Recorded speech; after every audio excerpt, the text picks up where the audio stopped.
Hello, all. Welcome to another episode of DirectShift Stories. This is your host, Raj, and today we are joined by our special guest, Chantel Mayris, and by our host of the show, Bhairavi. I'll be the moderator for this, and we know that the nation's 700,000 social workers are an essential workforce, and they have been founding of the profession for over a century. And there are also most racially diverse mental and behavioral health and healthcare professions, and they provide critically needed services to millions of Americans every day in a broad range of settings, including healthcare facilities, schools, child welfare, community agencies, correctional institutions, and private practice. So, in this episode, we are speaking with Chantel, who is the president and founder of the United Front for Social Workers. And I'm excited. I don't know if you are excited about listening to this, but we're going to enjoy the next 30 to 45 minutes on what it takes to support essential social workforce.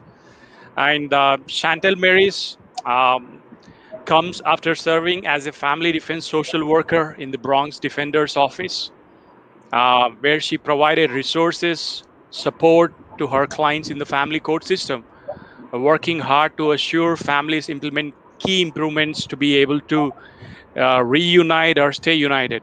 We know that over last 1 year in the pandemic world, we know the kind of stress which we all go through in our families, but what it takes to collaborate with the family members and probably if you're looking for creating the best defense strategies and amplifying any client's voices inside the courtroom, probably you should be listening to what Chantel is going to say right now. She also empowers families to reach and stay committed to their family goals and has positively changed the lives of the parents, children, and siblings on her caseload.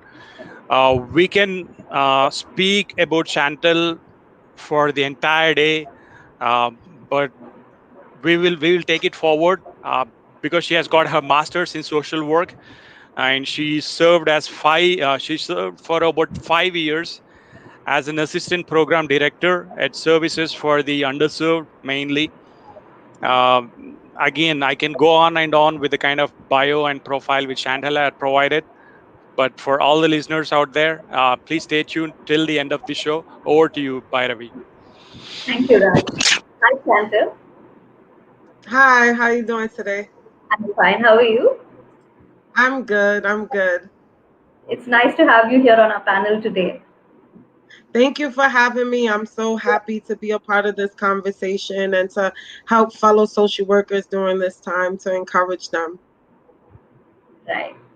So, why don't you tell us more about your work, about your line of work? So right so right now, I decided to take a sabbatical from working because working in the Bronx Defender's Office was becoming a bit stressful, especially during the pandemic and having to help families.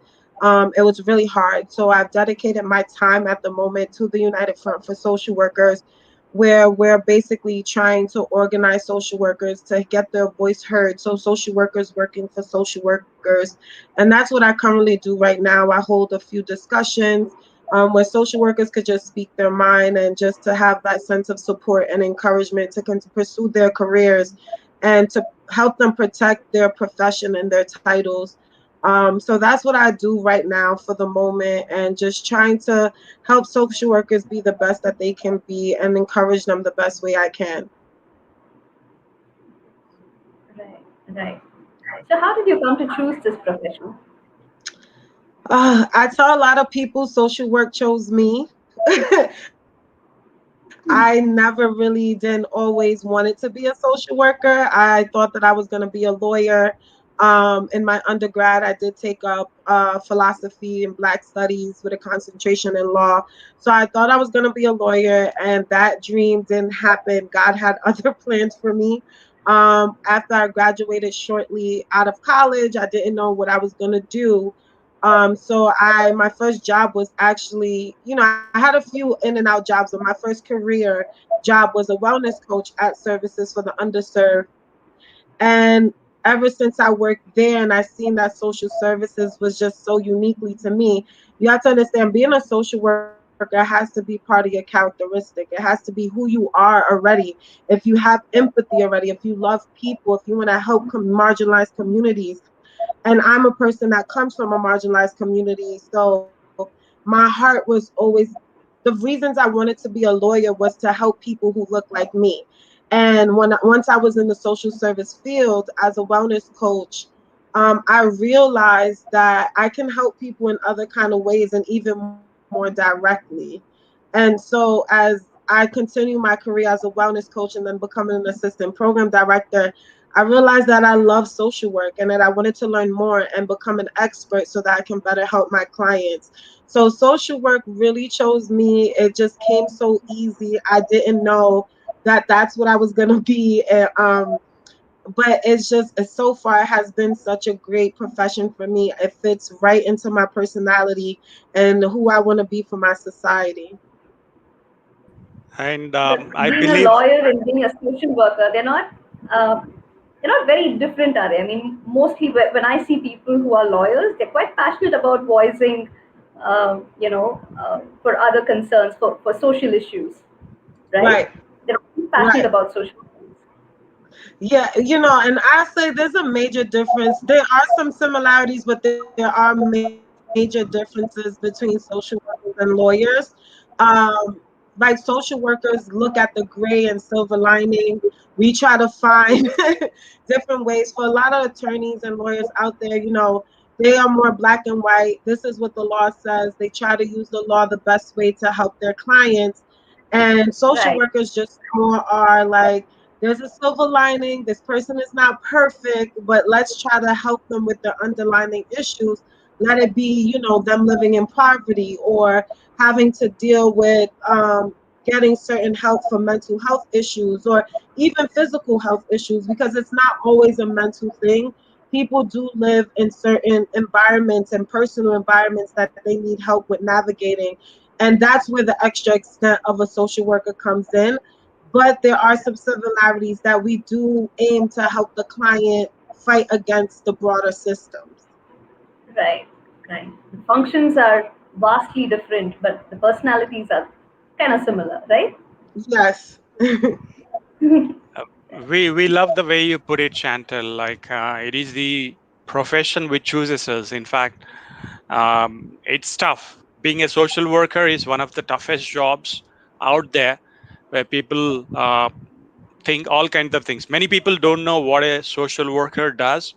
I didn't know what a social worker does 5 months prior to doing the current job which I'm doing at DirectShifts right now. But I love the way you put it. Like it is the profession which chooses us when you're passionate about helping others.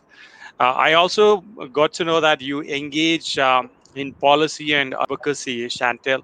Apart from with the kind of workflow which you have, in case if you have free time, or I see that you're an active volunteer also, could you please share about the kind of policies or advocacies like which you have been engaged in so far? Yes, so when I was more so with the child welfare system, that's a lot of the advocacies and policy that I've been in. As you guys know, the child welfare system has its good and bad parts. So a lot of times, as my job as a social worker, defense practice social worker, we had to a lot of times use the ACS policy against themselves, because not every parenting doesn't come with a handbook, and I come in with the understanding, believing that every parent can be taught how to be a better parent. But there were times where, again, having to advocate on different conference calls, sorry, and having to normalize a lot of situations, especially for parents who live in certain populations or live in certain areas. Because it's, again, parenting doesn't come with a handbook, and it looks different from culture to culture. And having to advocate and say, hey, I understand that these are the standards of what parenting should look like. But our parents are so different. Not everybody does things the same way, and not everybody has the same culture. So a lot of that Yeah. advocacy came from that part, and just trying to show them and normalize that for a lot of our parents. Oh, okay. That's great. So it's again the kind of experience which parents had gone through. Again, like on the committee with nominations and leadership identification, probably as part of collaborating or partnering with other social workers. I see that you oversee the election process. Could you please share your thoughts on how that works compared to the kind of policies which you mentioned? Like as So an the active National volunteer. Association, they Yeah. Yes. So as an active volunteer of the National Association, the CLNI committee, a lot of the work we do, we look within our own society, within our own networks, looking for social workers who want to make a difference. Right now, we do have an active nomination going on. So if you're if you're in the New York State area and you're in New York City area, because it's the New York City chapter that I currently volunteer for, we're just looking for social workers who are passionate to make a difference for the profession. So some of the what that looks like right now is just reading through people's. Some people are nominated, some people nominate themselves, and we look through their applications and we basically see what they have done for the profession, what they're looking to do, what their heart desires are to do for the profession, and we talk within ourselves. It's a group of 5 or 6 of us that we go over the application process, and we try to pick the best nominees so that they can be slated and then elected for processing to join the NSAW as a committee member.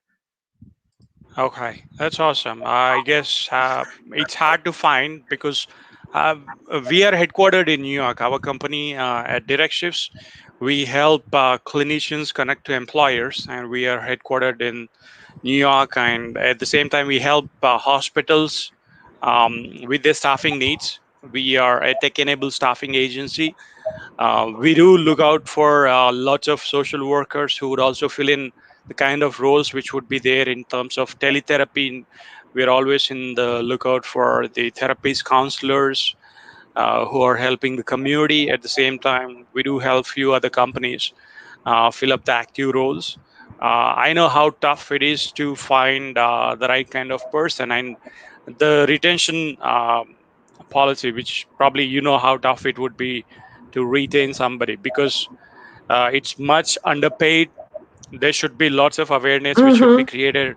We need to encourage lots of social workers to take their licensure exam. Like, so is there a difference between the people who are licensed social workers and the regular social workers who had finished their master's degree or bachelor's degree, Chantel? Like, is there a difference or are they both the That same? is one of the things that we're trying to fight. I qualify them as all the same, but and when it comes to state registration and when it comes to the legal part of it, it's not all the same. And that's one of the silos that we're trying to break within the National Association of Social Workers, because we all should be looked under the same light. Although it's different pay grades, right? Because as someone who has a licensure, or like for me, I'm a licensed master social worker, but I'm not a licensed clinical social worker. But the work doesn't differentiate. We do the same work. I can provide therapy just as good as a clinical social worker. It's just an extra credential that we get so that we can get more money. And oftentimes it doesn't provide that extra funding. So the biggest difference is between the bachelor's and the master's, I will say. But once you have your master's or your license or your clinical license, we all do the same work. We oftentimes aim to get these credentials so that we can get paid more within the field. Yeah, that's right. So again, I guess balancing that, I see lots of other LMSW, LCSW, um, who are trying to balance or juggle many things, trying to fit in a 5 to 10 hour shifts, probably some of them working double shifts. But thank you for sharing that, Chantel. By the way, over to you. Thank you. Yeah. Just You're welcome. continuing the question of Raj. So, what must youngsters do to take up a career in social work? Like, what's the Uh, path in there? So the path looks very different for everyone. Um, for me, I didn't get my bachelor's in social work, but I do know other social workers who have gotten their bachelor's and they're able to take advanced standing studies for their master's. But if you are currently, and I know a couple of people who are in the social service field who had a whole different profession, just like me, a whole different kind of major and minor, just like me, if you really are looking to become a social worker, just go to the master's program once you finish your undergrad. And then you can get, once you're accepted into a master's program, the limits are endless there, right? You can then go for your LMSW, you can go for your LCSW, and then you can even have a private practice of your own if you're looking to be a therapist. Not all social workers are therapists. I just try to remind people of that. We don't all work in hospitals. We don't all work with clients on that level. Some of us do hold our own non-for-profits, own organizations. Some of us are CEOs at businesses. So social work is so broad. Some of us are policymakers.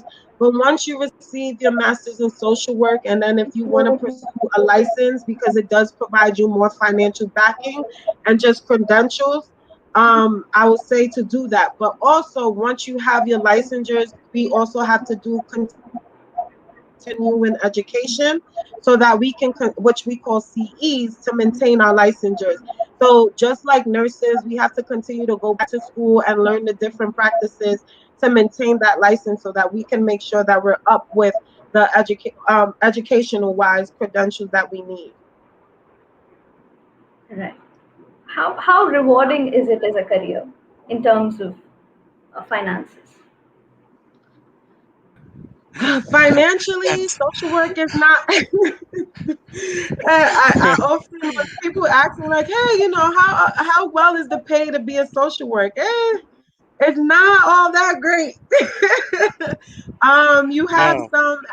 That's one of the reasons why I'm organizing social workers now, because I do believe we need to come together and fight for that.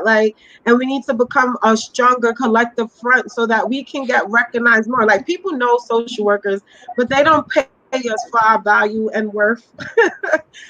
Like Raj said, that we're bouncing 2, 3 jobs. I know a couple of social workers. I'm not that social worker. I just need to, the best paying social workers right now are who have their private practice or own their own organization because they get money from different revenues and different grants. But a social worker who works a typical 9 to 5 or a typical therapist, it's not enough money. A lot of us do have several hands in several cookie jars just to I would maintain a say, way of living. yeah, I Right. would say that any profession for that matter, there's not enough money. Everybody on LinkedIn would agree to this. Probably everybody doing their regular job, be it a developer, be it a software professional, or be it a marketing guy, sales guy, they would accept that no matter what profession you are, no matter what career you choose, there's not always enough money for the kind of work which we always do. Again, probably you might have seen in the courtrooms, Chantel. Um, it's a huge debate. Probably it could be a series, like the kind of web series which we watch on Netflix, probably on getting paid well. But Yes. thankful to the government and the new policies which are coming up about the minimum pay which should be there. But Chantal, could you please show some, or could you highlight on what made you start United Front for Social Workers? How did the shift happen? Because unless we go through challenges, difficulties, and unless we go through those failures teaching us better lessons, we wouldn't start something for the betterment of the community, be it for 1% community or 10 people, or it could be community can be anything. It could be as good as helping 10 people or 20 people. It's not the numbers which matter, but how many lives we have changed. I did speak to few social workers who are busy now for almost over a year now due to the pandemic stress or to the burnout which is there due to home quarantine. They are dealing with lots of clients, speaking 20 to 30 clients a day, clients who are going through suicidal thoughts. There's so many stories which I can share, but could you please share your journey as to how you started up United Front for Social Workers? What made you begin that journey, Chantel? Sure. So one of the main reasons was because, like you said, most of my social worker work was working for non-for-profit and supportive housing. And then after that, I spent a year at the Bronx Defenders. And I just realized how undervalued social workers were and how much, again, not only do we not get paid for the work that we do and the empathy, we don't get the same empathy that we show our clients. And that, from my personal experience, I just realized that social workers, not all social workers, right? There are social workers who have great supervisors, who are supportive, and great work environments, but there are social workers who feel like caseload numbers are too high. We cannot give the client the same kind of attention and the same type of need that they will need because we need to meet either funding values or in funding numbers, or we need to answer to somebody else. It often becomes really hard because you want to make sure that you're helping a client holistically so that they don't return to what you're trying to pull them out of, right? And for me as a social worker, I wasn't able to help the clients the way I wanted to, not only because I'm working within the guidelines of what funding purposes were, and it was also the idea that, I don't want to just help the client get through this situation. I want them to not come back to this revolving door. Let it be substance use, let it be them coming back or integrating within the community or even the child welfare system. I want to go beyond. And a lot of social workers, we're not able to go beyond for our clients unless we're giving those extra hours after hours. A lot of social workers, even though we have a 9 to 5, we often are working 9 to 8, 9 to 10. When I was working with a lot of clients, I was getting phone calls on my personal phone after hours like, hey, they just came, knocked on my door. They're talking about taking my kids away again. So these are real life situations and we're dealing with real life people. And for social workers, like, we go through that vicarious trauma, that secondary trauma, going through that with the client. And I noticed that even though this idea of self-care, right? Like, everyone is big on this concept of self-care, but a social worker, it's really hard for us to go through that process of self-care, especially when we're dedicating so much of our time to the people we serve and the jobs that we work for. So all of that was the reasons on why I was like, you know what, I want to dedicate myself to other social workers.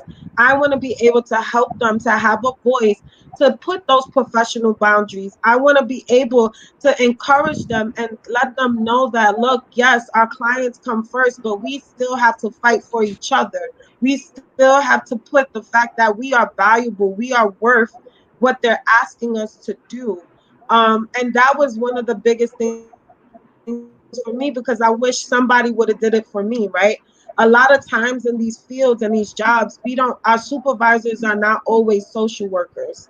Um, and that's another concern of mine as well, especially coming from the non-for-profit sector, in supportive housing. My supervisor wasn't a social worker, right? And it brought a lot of issues because it's like you're not understanding me from a social worker's perspective. You know, you have a master's in business, you are a business public administrator, so you're looking at how to run the program rather than meet the need of the client. So when I was going through that, I was just like, something has to change for the profession. That's why I volunteered for the National Association for Social Workers, so that I can be able to see how I can give back to my social workers and my colleagues and my cohorts, because we need a voice too. We need somebody to let it be known that we need to be loved on. We need to be shown empathy. We need to be shown that we are valued just as any other profession. And we are essential. Yeah, that's awesome, Santal. You reminded me of many other social workers conversations I had. In fact, there was Sarah Joyner. She was Miss Georgia, and she established her own firm as the social worker. She's quite active on Instagram. Probably, at least there will be at least one post every 2 weeks or 3 weeks, or probably at least one a month. But most of our time is dedicated to empowering other social workers, raising their voice. She does all the things which you mentioned. But again, is this the same kind of work which you have? I mean, this kind of work, is it? Did this happen at Fordham University when you were doing your masters of social work, or did this happen after finishing your master's degree? It was a combination of both. When I was going through policy in Fordham, I noticed that, hey, like I want to know what is the policy around organizing and unionizing social workers. I want to know what happened, why it hasn't happened, why is it so siloed, why are we so separated when we all do the same work. I took a couple of organization classes and courses. Sorry, at Fordham. So that's when the wheels started turning. Once I graduated, a couple of me and my cohorts that I work with now, that I call my executive board, we came together and said, hey, be we want to be able to get this thing going and off the ground. So it did start at Fordham, and I'm very grateful for my education at Fordham. It was, I don't like to boast about schools, but it's one of the best educations out there. And I do appreciate my professors for just seeing and being helpful with that as well and helping me grow and not really shutting it down. I will always remember one professor, he's like, you have a good niche here and you should just keep going because there's not a lot of social workers fighting for social workers. And when he told me that, I ran with it. I did meetings with DC 37. I have meetings with 1199. I have done meetings with so many different organizers who are looking to organize social workers. And this is just a work in progress, right? Like this is just the beginning of what's to come. I'll add to what the professor, or I'll add to what he mentioned. You have a powerful, authoritative voice, which can show the compassion, which can show the empathy, and it can certainly impact millions of lives out there, throughout the U.S. and also worldwide, with the kind of people who are looking for more help through teletherapy or tele everything, I should say, not only telehealth, telemedicine, or tele education, but tele everything. So, by the way, over to you. Thank you, Chantel. That was awesome. So Chantel, You're talking, welcome. I'm reminded of this movie, Roman J. Israel. I think you've heard of it, Denzel Washington's movie. He comes Mm-hmm. as a lawyer in the movie. He works as a lawyer with a firm, fighting for people's causes for social rights. And at one point in time, he changes he moves on to a different company after his employer passes away, and there he takes a different lifestyle and he starts making Right. money. He starts fixing up well, and at one point in time, when his new employer notices his new change, Denzel Washington tells him that, my poverty was self imposed. So, up until then, he had, Right. lived a life of self imposed poverty, living for others' rights. And why should that even be a situation, right? When you're doing what's right, it's not even doing what you love. You're doing what's right. It's not fair that you have to choose between financial independence and doing the right thing, right? So how do you Right. how does your organization, how do you is it on your mandate to build a generation of proud social workers, keeping this in mind?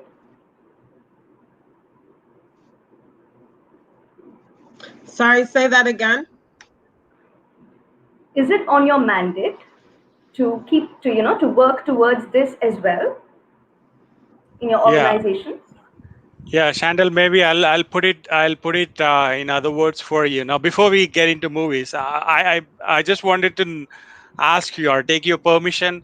Is it okay if we continue this for another 30 minutes? Because I love the insights which you had shared, Chantel. So, is it okay if we continue for 30 minutes more instead of another 50 minutes? Because now that we are into movies, one of my favorite things, again, any courtroom movies or probably anything in the world of impacting communities.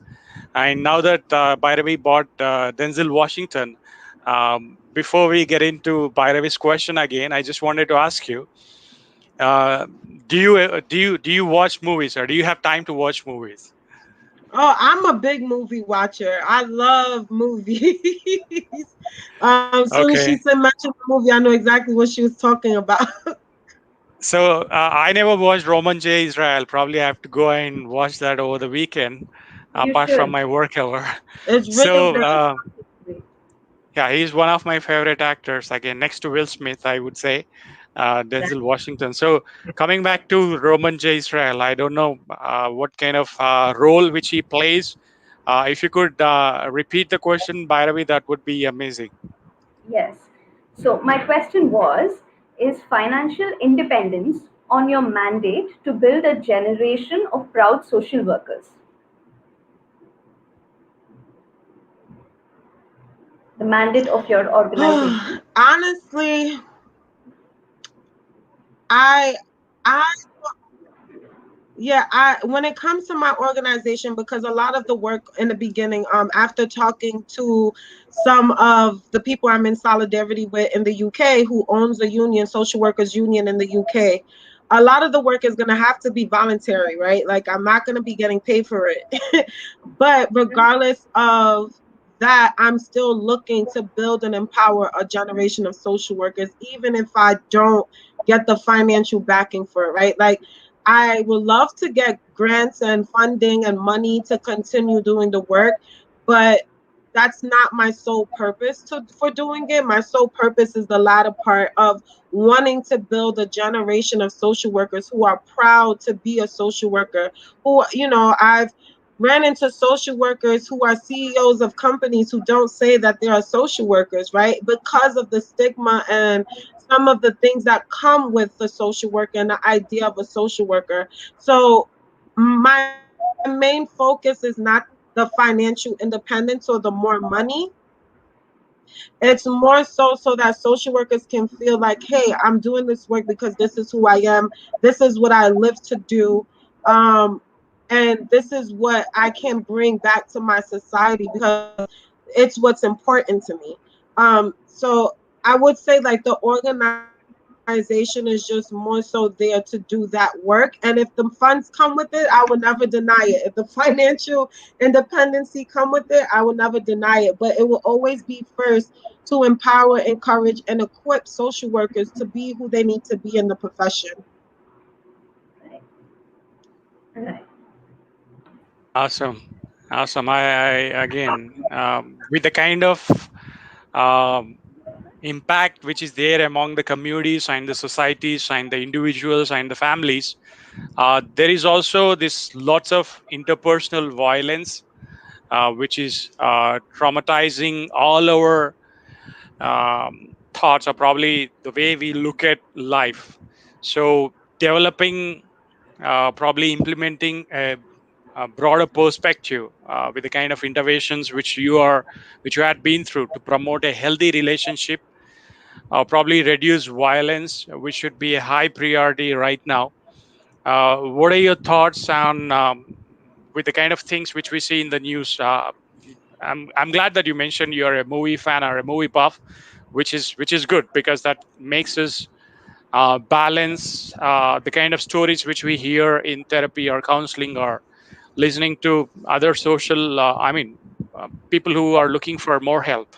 So, what kind of policies or points which you have to say, Chantel, with the kind of interpersonal violence which is going in the communities on the streets?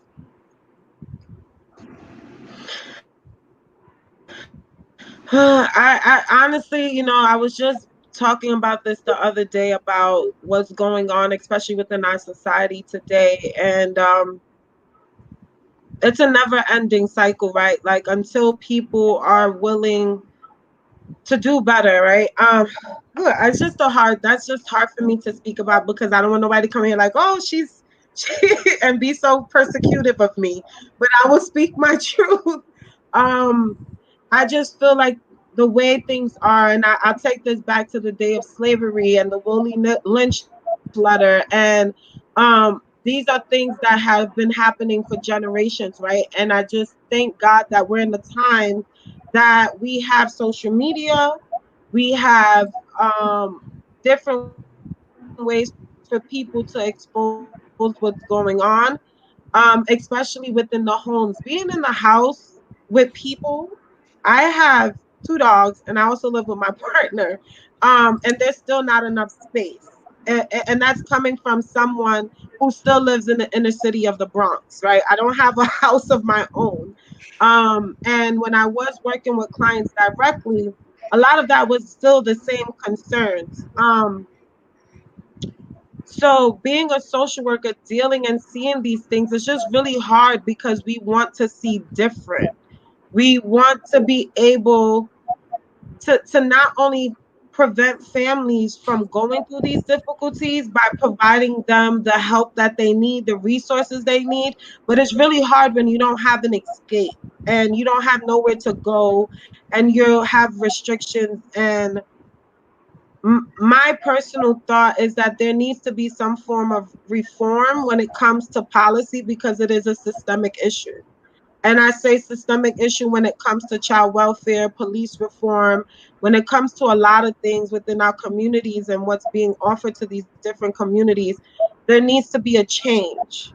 These things were man made. I was listening to a podcast yesterday, which was so true. Like these systems were man made. So that means that man can change it if they wanted to. Yeah, yeah, and I see that And I for hope over a that more century. or less answer.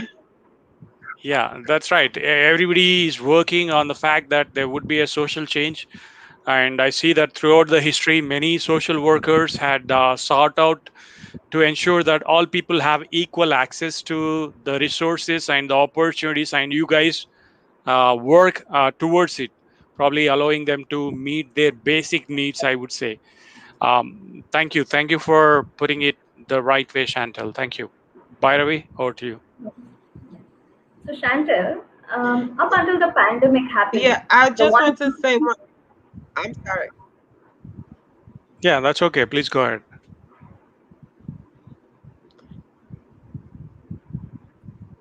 Yes, Chantal. I just, one thing I wanted to say, I wish we lived under, here in the United States more so, the Universal Declaration of, I wish that we lived under the Universal Declaration of Human Rights, right? Because then everybody will have human rights.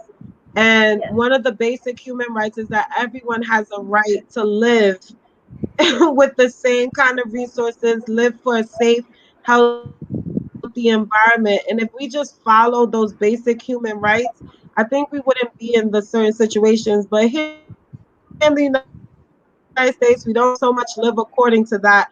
We don't live according to the UDHR, and I wish we did. And that was something that I also learned in my form of education. That hey, why don't we follow this system? Every other country kind of does.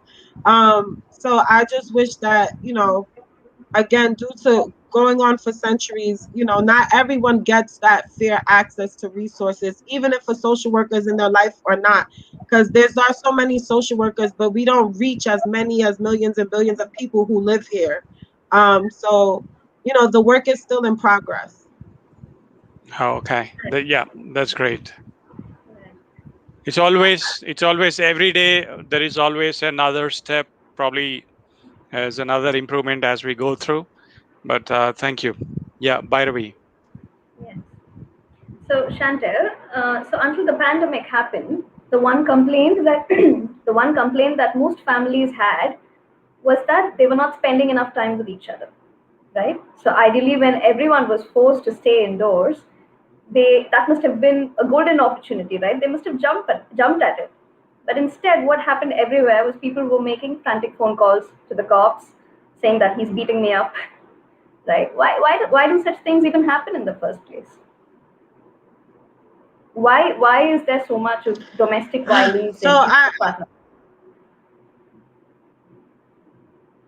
So, from my opinion, even though the family needs to spend time a lot with each other, and that's always a goal of a family, I do also know that we don't know the people that we live it with sometimes, and people change over the years, right? And when you're living in a home where so there's different factors, right? There's the environmental factor, there's the financial factor, there's the emotional factor, there's the mental stability factor. So if you're living in a home with someone who was working a 9 to 5, now they lost their job, they're in the house with the family, they have financial stress. Stress is something that not only affects the mind, but the body as well, and the way people think and process things. So I do believe a lot of the cases of domestic violence came from that additional stressor, because the quarantine not only opened people to be with each other, it opened up an avenue for people to deal with more stress. And it didn't stop bills from being needing to be paid. It didn't stop from rent to needing to be paid. And I can say that because, for instance, one of my previous clients, she had an older son who was 26 in the home, and it didn't stop him from bringing his friends in the house, wanting to hang out, go outside every day, wasn't taking the precautionary steps of COVID and things like that. And she was an older woman. She had a son who had autism, who were prone to maybe getting COVID because of their health conditions. Now we're bringing on another stressor because people also want to see their friends and their family.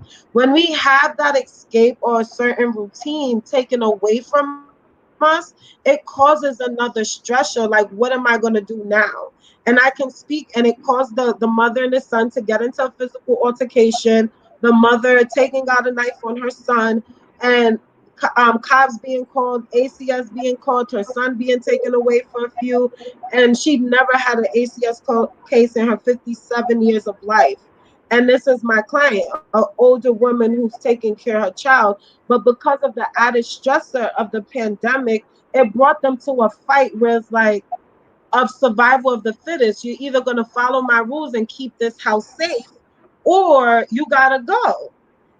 And a lot of times it breaks families. And yes, we should spend time with each other, yes, we should be around each other, but also we should have a sense of escape, of having something to do. And it's when you pull that away from families, when they can't go outside, they can't intermingle with their friends and social life. We're not only raised by our home environment, we're raised by our community environment as well. We're raised by the school environment, the people we meet each and every day. So when you're pulling those things away, it's like you're bringing new people in the home, right? You're bringing two people who may have changed over the years. Yes, they live in a cohorted area or live cordially, but it doesn't mean that they know each other to that extent. So now you're learning new personalities. You're learning, oh wow, like I didn't know you used to do that all the time, or they're picking up new habits because people are stuck in the house, and sometimes it's not healthy habits.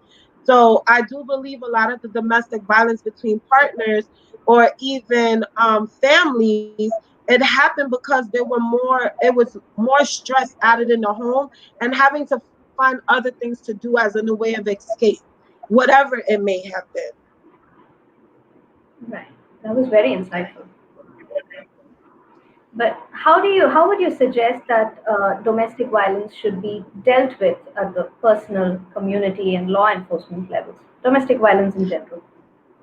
So a lot of domestic cases, I'm gonna be honest, parents don't always want to be separated. Um, I've noticed working with the Bronx defenders that even though that there's excuse me, DV in the home around the children does not mean that the parents don't love each other, right? I feel that instead of forcing parents to be separated, because a lot of times, and one of another experience that I had with a client was that, you know, this was their first child together. They were young, they were learning each other, learning how to parent each other. There were arguments, police were called. It didn't mean that they didn't love each other and didn't want to be with each other. They just had to learn how to be the parent, that family dynamic that they needed, not only for the child, but for themselves as well, right? And people just need to be taught these things. Again, parenting or being an adult does not come with a handbook. Adulting is very hard. You don't know what adulting may look like until you actually step into adulting. You don't know what it is to be a parent unless you have a child. So I feel like a lot of people, and what I love about being a social worker, that there's this thing called psychoeducation. You can help a family learn how to be with each other, how to live under the same roof, how to communicate, especially in these marginalized populations. We sometimes don't even know how to talk to each other, where we both feel heard, where we both feel respected, where we both feel like, okay, this is what you need. Relationships are give and take. Instead of automatically breaking and separating a family or breaking up a home, because if you know a lot of DV cases, they end up right back together, some way, somehow. Some people don't need, and in our opinion, some people do want to weigh and escape. They don't want to be with that person and feel like this person. I will not undermine those stories that there are people who are in relationships who just feel like, I don't want to be with this person no more. They're just, stalking me. They don't want to leave me alone. Yes, you help them to separate, right? But then there are also families who want to stay together and people who want to stay together, and they just need help with knowing how to be together without the violence, because domestic violence is not only physically, it could be verbally, psychologically, and physically. It could be one, it could be two, it could be all three of them together. So if a family wants to stay together, it's just teaching them on how to be with each other, because people are different person by person. Yeah, so I would say, Chantel, that as advocates, as mentors, as analysts, you guys are doing amazing work as community activists. In the interest of time, we have another guest probably would be is lined up in 5 minutes. We have to be live with another guest, but we will, Bhairavi and me will take it as a part two of the Chantel series, or probably United Front for Social Workers. I would request you to be part of that again.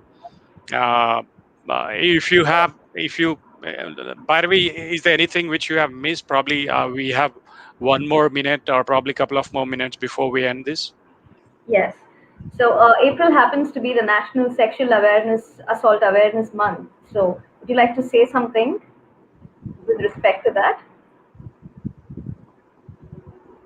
Chantel,